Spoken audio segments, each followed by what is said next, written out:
औज़ुबिल्लाहि मिनश्शैतानिर्रजीम बिस्मिल्लाहिर्रहमानिर्रहीम। अस्सलाम वालेकुम। वेलकम करता हूँ वाइट चाक एकेडमी में, एक ऐसा प्लेटफॉर्म के जहाँ पे आप सिर्फ एक सब्जेक्ट से नहीं बहुत सारे सब्जेक्ट को बहुत सारे टीचर के साथ इंशाल्लाह पढ़ेंगे। ठीक है, तो अगर आप चैनल पे न्यू है चैनल को सब्सक्राइब कर दीजिएगा। ऑलरेडी फॉलो कर रहे हैं तो डिस्क्रिप्शन में लिंक से वहाँ पे आप जाके फर्दर लेक्चर्स भी देख सकते हैं और अपने दोस्तों के साथ शेयर भी कर सकते हैं। अच्छा, बड़ा ही इंटरेस्टिंग टॉपिक केमिकल इक्विलिब्रियम से, ठीक है, जहाँ पे हम रिवर्सिबल रिएक्शंस पढ़ते हैं और ये टॉपिक सिर्फ रिवर्सिबल रिएक्शन के लिए पॉसिबल है। तो इसको आज हम डिस्कस करने जा रहे हैं and that is Lee Chatelier principal. ठीक है, ली चैटलियर प्रिंसिपल को याद करने के लिए थोड़ा बहुत वो ट्रिक्स एंड टिप्स की ज़रूरत पड़ती है। वो ट्रिक्स मैं आपको यहाँ पे इंशाल्लाह बताऊँगा कि वो कौन से ट्रिक्स है कि जिसको आप अगर अडॉप्ट कर लेते हैं तो ये टॉपिक आपको समझने में आसानी होगी। और बाकी इसको मैं कम्प्लीटली आपके सामने रख लूँ क्योंकि यहाँ पे कुछ कन्फ्यूजन कुछ टॉपिक्स में आते हैं, इसी के कुछ सब टॉपिक्स में कुछ कन्फ्यूजन आते हैं। तो इंशाल्लाह मैं इसको इस तरह रखूँगा कि आपको यूँ फिंगर टिप्स पे ये मतलब फिर क्लियर होता जाए। तो चलो हम स्टार्ट कर लेते हैं। पहले हम बढ़ते हैं कि ली चैटलियर प्रिंसिपल है क्या। ली चैटलियर प्रिंसिपल पॉसिबल होता है रिवर्सिबल रिएक्शन में। ये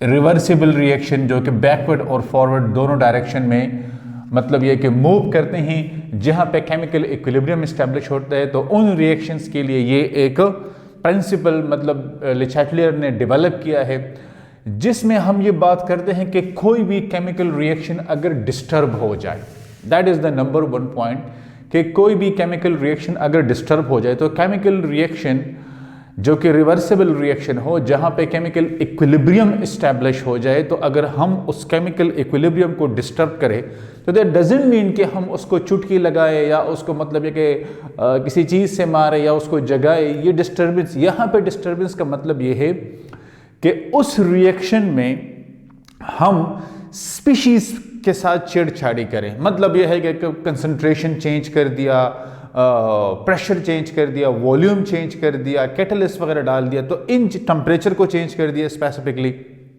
इन चीज़ों के साथ क्या होगा, वो रिएक्शन क्या करेगा। मतलब यह है कि एक केमिकल रिएक्शन है, ठीक है, उसकी मिसाल इस तरह है कि वहाँ पे इक्विलिब्रियम इस्टेब्लिश हो चुका है कि बिल्कुल ये स्केल है और ये पल्ला दोनों आपस में बराबर है। अब अगर आप यहाँ पे थोड़ी सी चीज़ ऐड करते हो तो डेफिनेटली ये इस तरफ हो जाएगा और जो सेंट्रल पॉइंट है वो इस तरफ झुक जाएगा। अब उस सेंट्रल पॉइंट को दोबारा अपनी पोजीशन पे लाने के लिए हमें क्या करना पड़ेगा, ठीक है। अब सपोज यहाँ पे आपने जो चीज़ ऐड की है उससे थोड़ी सी चीज़ ने छलांग लगा कि यहाँ पे पहुँच के कि नहीं भाई ये साइड तो ऊपर है, मैं भी इसको बराबर करता हूँ, उन्होंने थोड़ा सा कर दिया और ये फिर बराबर हो गया। अब ये जो हमने थोड़ी सी एडिशन कर दी थी, ये हम कहते हैं कि डिस्टर्बेंस है, हमने इस इक्विलिब्रियम को डिस्टर्ब किया। और सपोज आपने यहाँ से थोड़ी सी कंसंट्रेशन कम कर दी, 3 बॉल्स थे आपने 2 कर दिए, अब ये इस तरफ हुआ है, ठीक है। तो वहाँ से एक बॉल ने या हाफ बॉल ने जंप लगा के यहाँ पे कि नहीं भाई ये के ऊपर हम इसको बराबर करते हैं, तो ये बराबर हुआ, वो यहाँ पे आया। तो जब केमिकल इक्विलिब्रियम को डिस्टर्ब किया जाता है तो केमिकल इक्विलिब्रियम वापस, देखिए इसको अगर हम इस तरह करें कि एक हमारे पास x है, ठीक है, और प्लस दूसरा हमारे पास y है। अब ये हमारे पास एक रिवर्सिबल रिएक्शन है जो कि डबल एरो से आपको पता है कि हम शो करते हैं, और इसने हमें बनाया XY मॉलिक्यूल। अब हम यहाँ पे अगर थोड़ी सी चेंज करेंगे तो डेफिनेटली ये इक्विलिब्रियम डिस्टर्ब हो जाएगा। अब यहाँ पे हमने सपोज करें कि एक X हमने एक्स्ट्रा डाला तो ये रिएक्शन इस तरफ मूव कर रहा है, ठीक है, ताकि इस डिस्टर्बेंस को नलिफाई कर सके, इसके असर को ख़त्म कर सके। फिर यहाँ से सपोज हमने यहाँ पे थोड़ा सा कुछ XY डाल दिया, X डाल दिया, ये रिएक्शन इस तरफ आ रहा है। यहाँ पे हमने कुछ कम कर दिया, ये रिएक्शन इस तरफ जा रहा है। यहाँ पे हमने कुछ कम कर दिया, ये रिएक्शन इस तरफ आ रहा है। इस तरह प्रेशर, वॉल्यूम, टेम्परेचर, सारी चीज़ों के लिए हम ये चीज़ें डिस्कस करेंगे कि मतलब वो जो डिस्टर्बेंस है उससे इसके ऊपर क्या असर पड़ता है। देखिए अगर आप एक रबड़ को ले ले, ठीक है, और रबड़ में आप दरमियान में आपने इस तरह पकड़ा है, दरमियान में आप पुश करते हो तो वो जगह आपके फिंगर के साथ बना लेता है, लेकिन जैसे ही आप हाथ उठाते हो तो वो वापस अपनी पोजीशन में जाता है। या जो मैट्रेस होते हैं, जो फोम होते हैं, उसको आप प्रेस करो वो नीचे चला जाएगा, आप जैसे ही मतलब वो प्रेशर हटाओगे वो वापस अपनी पोजीशन में आ जाएगा। क्यों वो उस इफेक्ट को नलिफाई कर रहा है, जीरो कर रहा है। केमिकल इक्विलिब्रियम में एग्जैक्टली ऐसी चीज है कि जब आप इसको डिस्टर्ब करते हो तो ये रिएक्शन के डायरेक्शन को इस तरह चेंज कर लेता है कि जो डिस्टर्बेंस आपने क्रिएट की ये उसके असर को नलिफाई कर सके, जीरो कर सके, उसको खत्म कर सके, मिनिमाइज कर सके, ठीक है, और वापस इक्विलिब्रियम अपनी पोजीशन में आ जाए। तो ये अब इसमें कुछ फैक्टर्स है। फैक्टर क्या है? The number one that is change in concentration. अब चेंज इन कंसंट्रेशन ये पहला पॉइंट है कि चेंज इन कंसंट्रेशन के साथ क्या इसके ऊपर असर पड़ेगा। देखिए चेंज इन कंसंट्रेशन, तो चेंज इन कंसंट्रेशन आप कंसंट्रेशन को इंक्रीज भी कर सकते हो और आप कंसंट्रेशन को डिक्रीज भी कर सकते हो, ये दोनों तरीके से हो सकता है, ठीक है। फॉर एग्जांपल हमारे पास एक रिएक्शन अगर हम यहां पे ले लें कि N2 प्लस 3H2 और ये सिंथेसिस ऑफ अमोनिया है 2NH3, गैसियस फॉर्म में है सारा कुछ, ठीक है। ये हमारे पास एक रिएक्शन है। अब हम सपोज करते हैं कि हमने यहां पे थोड़ा सा N2 को ऐड किया और हमने H2 ऐड किया। अब जब हम यहां पे कंसंट्रेशन को इंक्रीज करेंगे तो क्या होगा? ये रिएक्शन फॉरवर्ड डायरेक्शन में मूव करेगा, ये रिएक्शन फॉरवर्ड डायरेक्शन में, क्योंकि यहां पे जब आपने जो एक्स्ट्रा चीज डाली है तो इस तरफ कंसंट्रेशन इंक्रीज हुई है। अब जब यहां पे कंसंट्रेशन इंक्रीज हुई है तो उस कंसंट्रेशन को मिनिमाइज करने के लिए और इक्विलिब्रियम को वापस अपनी पोजीशन पे लाने के लिए ये रिएक्शन फॉरवर्ड डायरेक्शन में मूव करेगा। जब यहां पे ये कंसंट्रेशन इक्वलाइज हो जाए और इक्विलिब्रियम एस्टैब्लिश हो जाए तो फिर ये मूवमेंट स्टॉप हो जाएगी। सिमिलरली अगर मैं कहूं कि रिमूविंग, ये तो मैंने एडिशन कर दी, अब मैं कहता हूं कि रिमूविंग N2RH2। अब मैं यहां से किसी एक चीज को रिमूव कर रहा हूं, तो जब मैं यहां से किसी एक चीज को रिमूव करूंगा या दोनों में से थोड़ा थोड़ा रिमूव करता हूं तो ये रिएक्शन इस डायरेक्शन में आएगा। क्यों इस डायरेक्शन में आएगा? ये फॉरवर्ड डायरेक्शन में गया, अब ये बैकवर्ड डायरेक्शन में आएगा, क्योंकि यहां पे जो कंसंट्रेशन कम हुई है तो वहां से कुछ एडिशन करके इसको वो बराबर करने के लिए इस तरफ मूव कर रहा है, लिहाजा ये बैकवर्ड डायरेक्शन में आएगा। अब इसी के साथ अगर मैं कहूं कि एडिंग NH3, अब मैंने NH3 को ऐड कर दिया। जब मैं NH3 को ऐड करता हूं तो फिर भी ये जो है ना इसी डायरेक्शन में मूव करेगा। क्यों? यहां पे कंसंट्रेशन ज्यादा हुई है तो ये उसको नलिफाई करने के लिए इस डायरेक्शन में मूव करेगा। अब मैं कहता हूं कि रिमूविंग NH3, तो रिमूविंग NH3 के लिए फिर ये फॉरवर्ड डायरेक्शन में जाएगा, क्योंकि कंसंट्रेशन यहां पे कम हुई है तो उस कंसंट्रेशन को इक्वलाइज करने के लिए फिर ये फॉरवर्ड डायरेक्शन में मूव करेगा। मैं इसका मतलब यह कि अगर Kc निकालना चाहूं तो इसका Kc मेरे पास होगा इस रिएक्शन का कि NH3 ये 2 हो जाएगा क्योंकि 2 मोल है, नीचे हमारे पास आ जाएगा N2 और इसके साथ आ जाएगा H2 ठीक है। ये इसका मेरे पास Kc है। कंसंट्रेशन के लिए मैंने ये टर्म इसके लिए लिख लिया कि कंसंट्रेशन इसका मैं यहां से मालूम कर सकता हूं। अगर आपसे कोई कहे कि कंसंट्रेशन के लिए आप क्या इक्वेशन यूज करोगे तो ये फिर Kc है, ये केमिकल इक्विलिब्रियम कांस्टेंट है। क्या है? केमिकल इक्विलिब्रियम कांस्टेंट है। लिहाजा ये तो मेरे पास एक चेंज आ रहा है कंसंट्रेशन का कि मैं कंसंट्रेशन के साथ अगर डिस्टर्बेंस करूंगा, एडिशन करूंगा, फॉरवर्ड आएगा, सब्ट्रैक्शन करूंगा, बैकवर्ड आएगा। यहां पे मैं एडिशन करूंगा, बैकवर्ड जाएगा, सब्ट्रैक्शन करूंगा, फॉरवर्ड आएगा। तो ये तो एक सिंपल इसका मैकेनिज्म है। मेरे ख्याल में इसमें कोई ऐसी चीज नहीं है। आप ये वाला रिएक्शन भी लिख सकते हैं। आपको मैं साथ में एक दूसरा रिएक्शन भी इसका लिखवा देता हूं। अगर आप ये वाला आपको बहुत कॉमन लग रहा है तो आप N2 प्लस O2,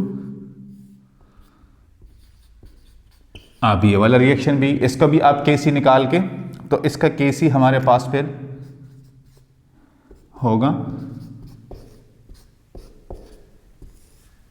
और ये हमारे पास आ जाएगा, ठीक है। तो हम इस रिएक्शन को भी लिख सकते हैं। तो ये तो हमारा आ गया है चेंज इन कंसंट्रेशन। अब सेकंड हमारे पास जो है वन ऑफ द इंपॉर्टेंट वो है change, the second one is a change in a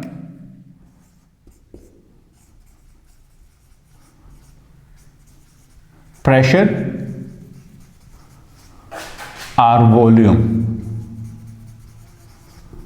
कि अगर हम प्रेशर और वॉल्यूम के साथ मतलब डिस्टरबेंस लेके आए तो फिर क्या होगा। तो प्रेशर और वॉल्यूम का यहां पे हमारे पास रोल ये होगा कि हमें ideal gas equation PV is equal to NRT, PV is equal to NRT, वहां से एक रिलेशन हमने एस्टेब्लिश किया कि C जो कंसंट्रेशन है ये N/V के बराबर होता है।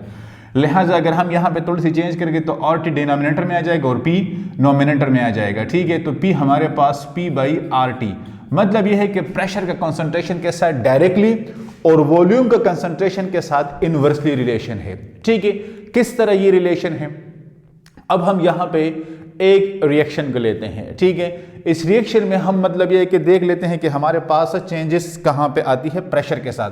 आपने एक चीज याद रखनी है, जो प्रेशर का रोल होता है तो प्रेशर का लिक्विड्स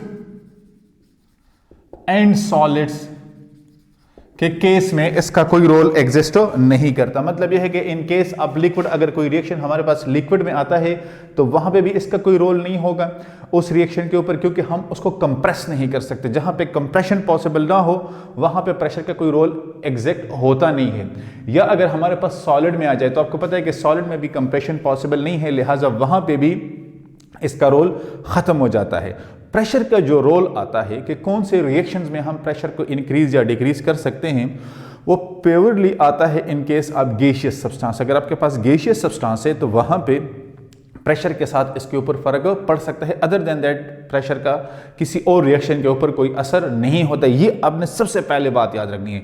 हो सकता है कि आपको कोई रिएक्शन दे दें जो कि लिक्विड स्टेट में हो, मतलब जिस तरह मैंने यहाँ पे गैसियस फॉर्म लिखा है ना, यहाँ पे अगर लिक्विड स्टेट में कोई रिएक्शन आपको कोई दे दे और आपसे कहे कि भाई आप इसका प्रेशर, इसके इक्विलिब्रियम के ऊपर क्या असर पड़ेगा, तो अगर आप लिक्विड और सॉलिड आप कह देना कि ये बहुत ही मिनिमाइज है, नॉन मैयरेबल है, हम इसको एक्चुअली मैयर कर ही नहीं सकते, लिहाजा प्रेशर का रोल यहां पे नहीं। हाँ, अगर गैसियस फॉर्म में हो देन फिर आप जो मैं अभी बताने जा रहा हूं वो वाला करके फिर उसको समझ के फिर आप उसको आंसर दे सकते हो। तो फॉर एग्जांपल हमारे पास पहला जो रिएक्शन है वो है N2O4।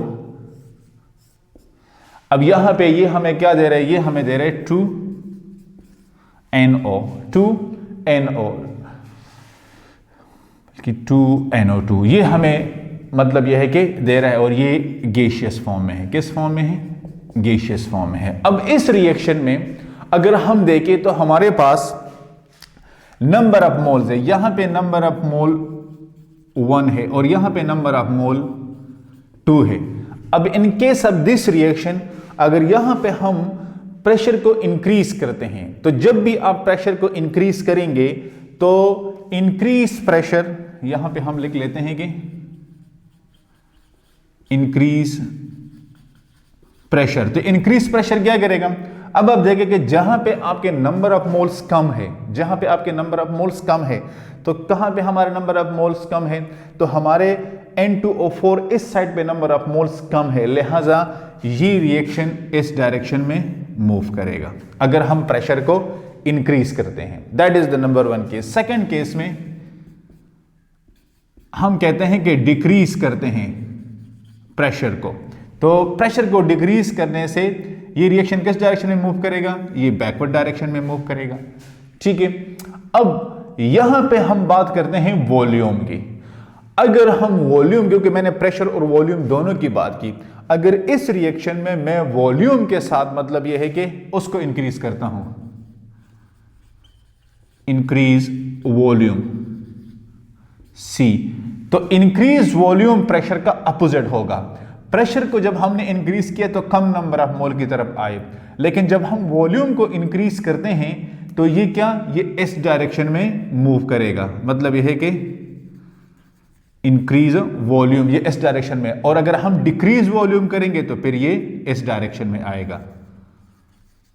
मतलब यह है कि प्रेशर के केस में और वॉल्यूम ये दोनों एक दूसरे के अपोजिट है। ठीक है, अगर हमारे पास एक बैलून है और बैलून में हम प्रेशर को इंक्रीज करते हैं तो जहां पे नंबर ऑफ मोल्स पार्टिकल्स कम है प्रेशर उसकी तरफ जाएगा, ठीक है। लेकिन अगर हम वॉल्यूम को इंक्रीज करते हैं, स्पेस वहां पे इंक्रीज करते हैं, बॉयल लॉ को आप जहन में लेके आए, ठीक है, तो फिर वो उसके अपोजिट जाएगा, क्योंकि बॉयल लॉ में हम कहते हैं कि प्रेशर और वॉल्यूम एक दूसरे के इनवर्स रिलेशन है। आप प्रेशर को इंक्रीज करेंगे वॉल्यूम डिक्रीज हो जाएगा, ठीक है। तो प्रेशर और वॉल्यूम के केस में एक हमारा तो ये एग्जांपल हो गया। मैं इसका आपको सेकंड भी एक रिएक्शन करवाता हूं। सेकंड रिएक्शन हमारे पास होगा, ये बड़ा मतलब इंपॉर्टेंट है, 2HI, इसको आप देखिए गौर से, H2 plus I2 gaseous form में है। अब यहां पे आप देखें, इन दिस केस यहां पे हमारे पास 2 मोल है और यहां पे हमारे पास 1 मोल एंड 1 मोल, मतलब यह है कि दोनों साइड पे 2 मोल है। इस रिएक्शन के लेफ्ट और राइट साइड पे दोनों पे हमारे पास 1 मोल है, ठीक है। अब अगर यहां पे हम प्रेशर को इंक्रीज करेंगे तो क्या होगा, इस रिएक्शन के ऊपर प्रेशर का कोई रोल नहीं होगा। जिस तरह मैंने आपसे कहा था ना कि लिक्विड और सॉलिड में प्रेशर का रोल नहीं होता, लिहाजा यहां पे इस रिएक्शन में भी प्रेशर का कोई रोल नहीं होगा। अब प्रेशर का रोल क्यों नहीं है, क्योंकि यहां पे हमारे पास दोनों साइड पे वॉल्यूम इक्वल है, लिहाजा जब वॉल्यूम इक्वल हो गए तो प्रेशर का रोल नलिफाई हो गया, वहां पे वो कोई किसी एक डायरेक्शन में इस इक्विलिब्रियम को शिफ्ट नहीं कर पा रहा, ठीक है। तो ये भी, तो यहां पे हम कह सकते हैं कि नो चेंज, नो चेंज। ये तो एक, अब थर्ड भी मैं एग्जांपल करवाता हूं, ठीक है, ताकि आपके पास पूरा डेटा बैंक हो, कोई मसला आपको ना हो। PCl5 फास्फोरस पेंटा क्लोराइड, इसका अगर हम रिएक्शन करवाना चाहें,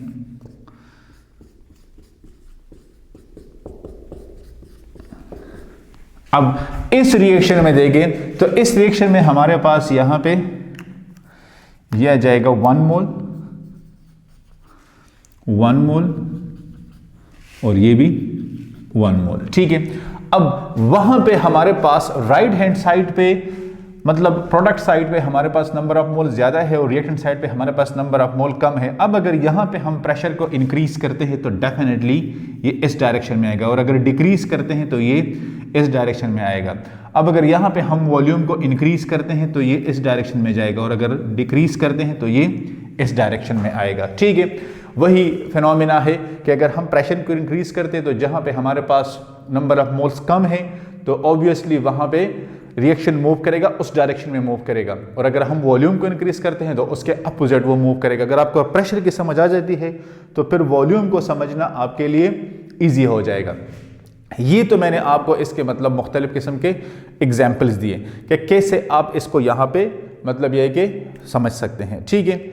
आप इसका स्क्रीनशॉट ले लें। इसके बाद हम पढ़ते हैं effect of temperature.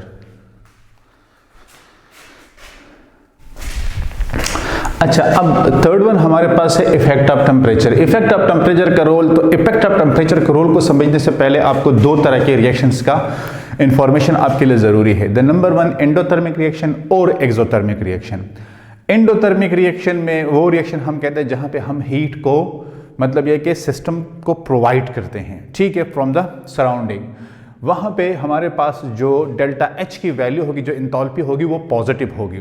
Second one हमारे पास है एक्सोथर्मिक रिएक्शन, एक्सो आउटगोइंग, जहां पे सिस्टम से हीट सराउंडिंग को जा रही है, ठीक है, सिस्टम हीट लूज कर रहा है, वहां पे हमारे पास डेल्टा H की जो वैल्यू होगी वो नेगेटिव होगी। तो अगर आपको ये दोनों रिएक्शंस की समझ आती है, डोंट वरी, मैं आपको ये एग्जांपल में करवाता हूं कि ये हमारे पास एंडोथर्मिक है, ये हमारे पास एक्सोथर्मिक है। आपने बिल्कुल भी इसमें परेशान नहीं होना। चलो हम स्टार्ट कर लेते हैं, मैं आपको इसकी एग्जाम्पल देता हूं। फॉर एग्जाम्पल हमारे पास सिंपल रिएक्शन है अमोनिया का, ठीक है, कि N2 प्लस 3H2 2NH3, ठीक है। अब इस रिएक्शन के लिए जो डेल्टा H की वैल्यू है वो क्या है, डेल्टा H की वैल्यू इसके लिए है -46.11 किलो जूल पर मोल। इट मीन ये हमारे पास एक्सोथर्मिक रिएक्शन है। क्या है, एक्सोथर्मिक रिएक्शन है। अब इस रिएक्शन को आप इस तरह समझ लें कि अगर यहां पे मैं टेम्परेचर को इंक्रीज करता हूं, सपोज करें तो आप इसको कैसे समझेंगे कि टेम्परेचर को इंक्रीज करने से ये किस डायरेक्शन में जाएगा? आप समझ ले कि यहां पे मैंने जो रिएक्शन लिखा है आप प्लस हीट कर ले। यहां पे एक्सोथर्मिक के केस में जब मैं यहां पे हीट कर दिया मतलब 2NH3 प्लस हीट, ये आप अपने जहन में रख ले। ये वो एक तरह से ट्रिक है जिसको आपको समझने में अगर मतलब ये आ जाता है तो फिर आपको ये एक्सोथर्मिक और एंडोथर्मिक वाला फिनोमेना बड़ा इजीली समझ आ जाएगा। तो फिर जब मैं टेम्परेचर को इंक्रीज करता हूं, ठीक है, मैं कहता हूं कि इंक्रीज टेम्परेचर, तो डेफिनेटली ये इस डायरेक्शन में जाएगा। क्यों इस डायरेक्शन में जाएगा? क्योंकि हीट इस साइड पे है। तो आप एडिशन ऑफ द हीट, आप वो कंसंट्रेशन वाला फिनोमेना आप जहन में लेके आए कि चेंज इन कंसंट्रेशन। हमने कहा था कि अगर हम यहां पे कंसंट्रेशन को इंक्रीज करेंगे तो ये बैकवर्ड डायरेक्शन में जाएगा, ठीक है। लिहाजा यहां पे अगर हम टेम्परेचर को इंक्रीज करेंगे तो ये बैकवर्ड डायरेक्शन में जाएगा, और अगर हम टेम्परेचर को डिक्रीज कर दिया हमने तो लिहाजा ये फिर फॉरवर्ड डायरेक्शन में आएगा, ठीक है। अब सिमिलरली मैं इसके साथ आपको दूसरा रिएक्शन लिखवाता हूं। मैं इसी रिएक्शन को भी डिवाइड कर सकता हूं, लेकिन नहीं, हम एक दूसरा रिएक्शन लिखते हैं। दूसरा रिएक्शन हमारे पास क्या है कि CO प्लस हमारे पास है H2O, ठीक है। अब ये हमें क्या देता है? ये हमें देता है CO2 प्लस H2, ये हमें देता है। अब इसका जो डेल्टा H की वैल्यू है वो क्या है? इसकी डेल्टा H की वैल्यू है हमारे पास माइनस क्या होगी 41.84। अब इस टर्म तो ये भी हमारे पास एक्सोथर्मिक रिएक्शन हो गया। यहां पे भी अब सपोज करें कि आपने हीट को ऐड कर दिया, आप यहां पे अब टेम्परेचर को इंक्रीज करेंगे तो ये इस डायरेक्शन में आएगा, डिक्रीज करेंगे तो ये इस डायरेक्शन में आएगा। ये हमारे पास in case of exothermic reaction ये फिनोमेना हुआ। अब मैं आपको एक एंडोथर्मिक रिएक्शन का फिनोमेना भी लिखवाता हूं, ठीक है। एंडोथर्मिक रिएक्शन में हमारे पास for example N2 plus O2 2NO, ये हमारे पास रिएक्शन है। अब यहां पे डेल्टा H की वैल्यू क्या होगी? प्लस 90.25 किलो जूल पर मोल। अब देखें प्लस है, इट मीन ये एंडोथर्मिक रिएक्शन है। क्या है? एंडोथर्मिक रिएक्शन है। अब इस रिएक्शन में आप सपोज करें कि यहां पे हीट होगा। अब यहां पे अगर मैं टेम्परेचर ऐड करूंगा तो ऑब्वियसली ये फॉरवर्ड डायरेक्शन में जाएगा, और अगर मैं डिक्रीज करूंगा तो ये बैकवर्ड डायरेक्शन में। वही मैंने कहा था ना कि कंसंट्रेशन वाली बात, आप हीट को ऐड करें और फिर कंसंट्रेशन वाली चीज आप जहन में याद रखें कि चेंज इन कंसंट्रेशन में हमने जिस तरह पढ़ा था। अब मैंने टेम्परेचर इंक्रीज किया, इट मीन कि यहां पे हीट सिस्टम का इंक्रीज हुआ। इस हीट को मिनिमाइज करने के लिए, इसको बैलेंस करने के लिए इक्विलिब्रियम ने फॉरवर्ड डायरेक्शन में मूव कर दिया ताकि इसको वो मिनिमाइज कर सके। अब यहां पे मैंने टेम्परेचर को डिक्रीज कर दिया, सपोज सिस्टम वापस इस तरफ बैकवर्ड डायरेक्शन में मूव करेगा ताकि वो इसको बैलेंस कर सके और इसको दोबारा इक्विलिब्रियम में लेके आ सके। मैंने वहां पे जो कि 2 एग्जांपल दिए थे, ऊपर वाले एक्सोथर्मिक में, एंडोथर्मिक में मैं 2 एग्जांपल दूंगा, ठीक है।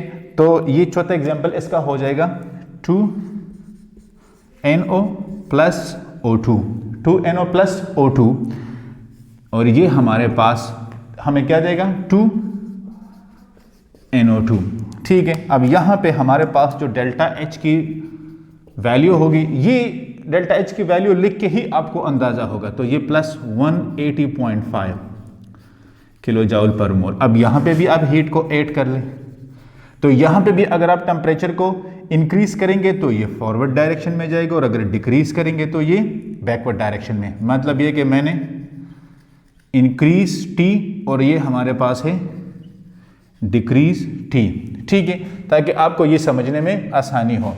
ये मेरे पास जो ये आ रहा है तो ये इंक्रीज T और ये डिक्रीज T, ठीक है। ये आप जब लिखेंगे तो ये समझने में, जो भी इसको मतलब ये कि फिर पढ़ेगा तो उसको समझने में ये बहुत ज़्यादा ही आसान लगेगा। देखिए टेम्परेचर का हमने बड़ा सिंपल रोल पढ़ लिया कि एंडोथर्मिक और एक्सोथर्मिक रिएक्शन को पहले आप समझ लें, उसकी वैल्यूज से आप समझ लें, ठीक है। रिएक्शन के मुतालिक आप पूछ लें, जिस तरह अमोनिया का जो हैबर प्रोसेस है, ठीक है, ये 450 to 500 डिग्री सेंटीग्रेड पे ये होता है, या 400 to 500 डिग्री सेंटीग्रेड पे ये ऑप्टिमम टेम्परेचर पे होता है। क्योंकि अगर आपसे कोई पूछे कि सपोज हमारे पास टेम्परेचर को हम अगर इंक्रीज करते हैं तो हमारे पास रेट ऑफ रिएक्शन इतना ज़्यादा हो सकता है कि वो कंट्रोलेबल नहीं है। केमिकल काइनेटिक्स में मैंने इस पर काफ़ी डिटेल में बात की थी कि सिर्फ टेम्परेचर ही वो रोल नहीं है कि जो प्रोडक्ट की फॉर्मेशन को इंक्रीज़ कर सके।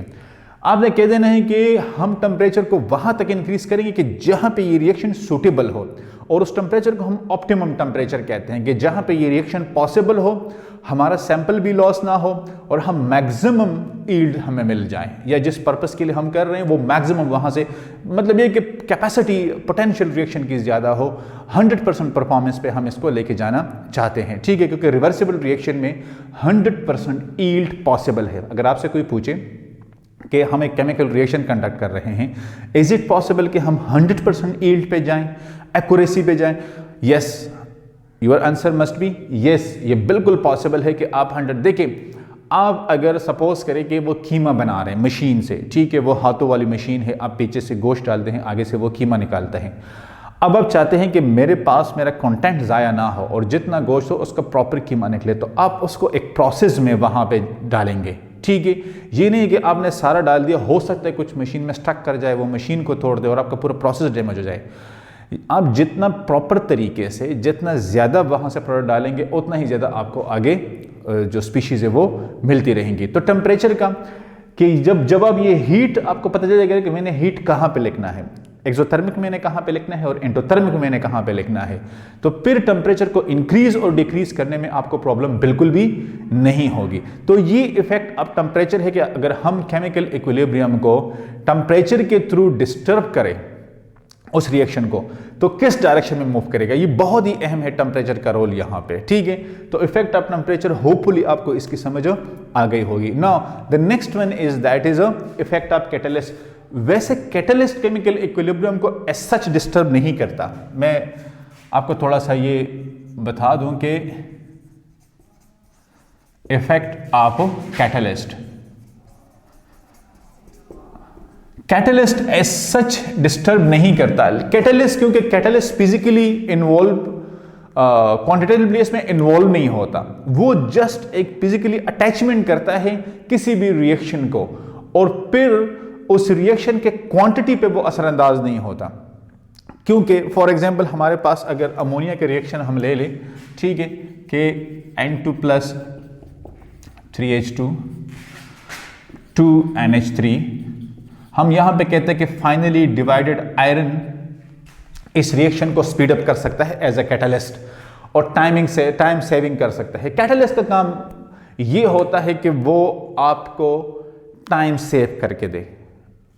मेरी बात गौर से सुनिए, कैटलिस्ट आपको टाइम सेव करके देता है। मतलब यह है कि अगर घंटे का रिएक्शन है तो वो घंटे से कम टाइम में देगा, लेकिन अगर पॉजिटिव कैटलिस्ट हो, नेगेटिव कैटलिस्ट हुआ तो घंटे का रिएक्शन वो 1 घंटे से फिर ज्यादा टाइम में आपको देगा, वो फिर आपके लिए दर्दसर बन सकता है।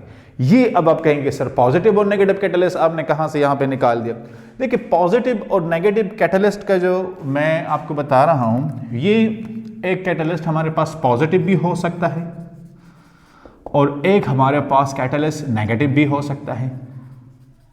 पॉजिटिव कैटलिस्ट वो है कि जो रिएक्शन के लिए सूटेबल हो, जो उस रिएक्शन के लिए मतलब परफेक्ट हो, जो वहां पे पॉजिटिव रोल प्ले कर सके, जिस पर्पस के लिए आप इस्तेमाल करें वो रोल प्ले वहां पे जो है ना मतलब प्लेस कर सके। जिस तरह वो कैविटीज मैंने आपको वो काइनेटिक्स में करवाए थे कि ये वहां पे एक सब्सटेंस और दूसरा सब्सटेंस आगे वहां पे रिएक्शन करते हैं, कैटलिस्ट वो स्पेस प्रोवाइड करता है। अब अगर आपका कैटलिस्ट नेगेटिव है तो वो उल्टा वो स्पेस प्रोवाइड करने की बजाय उस रिएक्टेंट्स को मिक्सअप होने ही नहीं देता, तो आपके पास फिर ईल्ड कहां से आएगा, तो फिर टाइम सेव नहीं होगा, ज्यादा टाइम फिर लगेगा। फॉर एग्जांपल हम कहते हैं कि भाई कुकिंग हो रही है, 1 किलो गोश्त पक रहा है और ये 1 घंटे में 1 किलो गोश्त पक जाता है। ठीक है, आपका जो है ना ऑलमोस्ट 50 मिनट्स गुजर गए और आपको पता है कि बस ठीक है अब तो ये बनने वाले, आप प्लेट्स लेने के लिए चले गए और मतलब घर में दूसरा बंदा है और उसने इसमें पानी डाल दिया, इसको डाइल्यूट कर दिया। अब वो 1 घंटे में नहीं बनेगा, फिर it will take more time. क्यों देन द एक्सपेक्टेड टाइम? क्योंकि कंसंट्रेशन ज्यादा हो गई, डिस्टर्बेंस हो गई।